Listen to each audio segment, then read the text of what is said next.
তোকে যখন বাবা বলেছি, ভগবদ গীতা পাঠ করে যখন উঠেছি, বেইমানি তোর সাথে করবো না। কিন্তু যে অমরাত্মা, অমরত্ব আত্মার যে গোপন তথ্য, সেইটা তো আমার পরীর হাতে।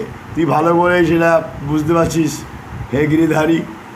তা পরীকে আমি বলে দেবো যে অমরাত্মা যে চাবিকাঠি, সেটা আমার ফাদার শ্রীকৃষ্ণকে দিয়ে দিতে। কেননা আমি যদি না বলি পরীকে, তুই পাবি না, সেই ক্ষমতা এত হয়নি এখনও।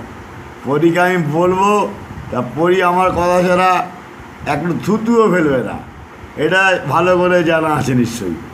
পরীর আত্মা, পরী প্রিয় ছাড়া কোনো থুতু ফেলে না।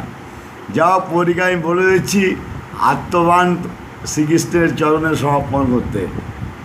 যেহেতু তোকে বাবা বলেছি, তাই ছাড় দিলাম। বেইমানি